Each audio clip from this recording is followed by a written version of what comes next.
Boa tarde, meninas, meninos. Bom, hoje nós vamos ver aqui um assunto que é a continuação do reino vegetal, tá?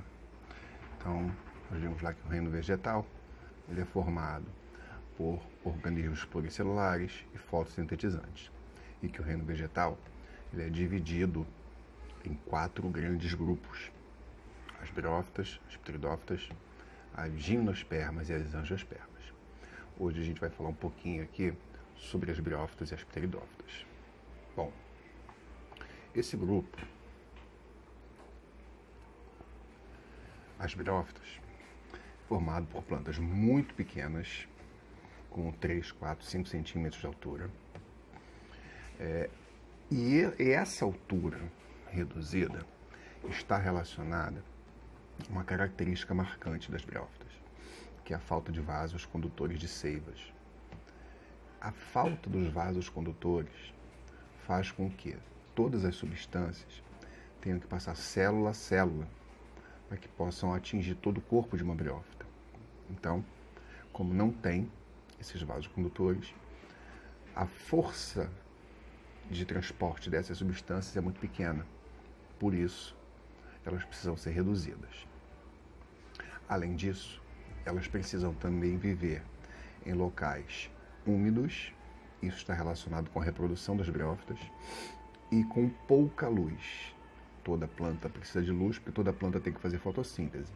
Porém, essas plantas elas precisam de pouca luz, elas não podem ficar expostas diretamente a uma grande intensidade luminosa, principalmente não podem ficar expostas a grande quantidade de calor.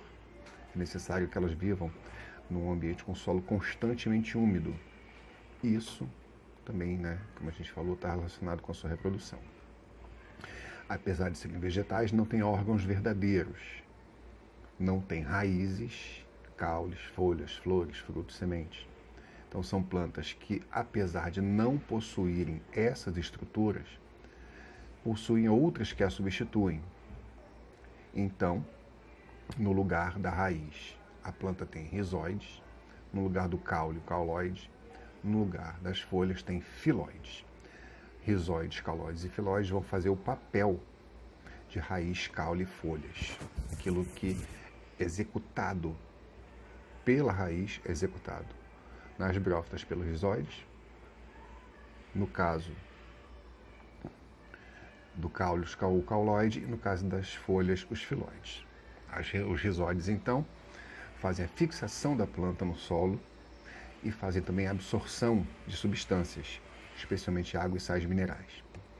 O cauloide faz a sustentação da parte aérea da briófita, especialmente faz a sustentação dos filóides. E os filóides são essas estruturas onde acontece a fotossíntese. Então fazem o papel de raiz, caule e folhas. Aqui a gente tem um esquema, um desenho de uma briófita, mostrando a parte inferior, a gametófita, a parte superior, o esporófito. Aí ali você vê o rizóide fixando esse vegetal no solo, o cauloide sustentando a parte aérea e os filóides. Acima dos filóides, nós temos a parte reprodutora das briófitas. Então a cápsula, esporos, as constitui a parte que é responsável pela reprodução das briófitas. Aqui nós temos, então, essa foto mostrando os musgos, que são exemplos de briófitas. Repara que eles formam como se fosse um tapete. São plantas muito pequenas que vivem muito próximas umas das outras. Então aqui nessa foto nós temos uma quantidade enorme de briófitas, todas fixadas ali nesse ambiente e formando então esse tapete. Aqui nós temos uma foto que mostra um pouco maior, uma visão um pouco maior das briófitas. Aqui a gente está vendo mais especificamente as partes superiores e ali embaixo os filóides. Então, essa foto é uma foto com grande aumento. Tá? Lembra que essas plantas são muito reduzidas, até 5 centímetros de altura, por exemplo. As pteridófitas, por sua vez, já são vegetais mais evoluídos, já tem raiz verdadeira, caule verdadeiro e folhas verdadeiras. E na maioria das vezes, esse caule ele fica sob a terra, fica embaixo da terra. Mas existe um tipo de pteridófita que tem um caule que fica acima da terra, que a gente chama de caule aéreo. Essas plantas, elas também precisam viver em ambiente úmido, só que precisam de mais luz que as briófitas. O ambiente úmido também está relacionado com a reprodução das pteridófitas. Essas folhas, elas são divididas em partes menores, que a gente chama de folíolos, onde também a gente encontra estruturas responsáveis pela reprodução das pteridófitas. Então aqui a gente também diz que na história evolutiva, né, durante o processo de evolução dos seres vivos, a gente diz o seguinte: as primeiras plantas que surgiram foram as briófitas. Posteriormente, por um processo de desenvolvimento evolutivo, surgiram as pteridófitas.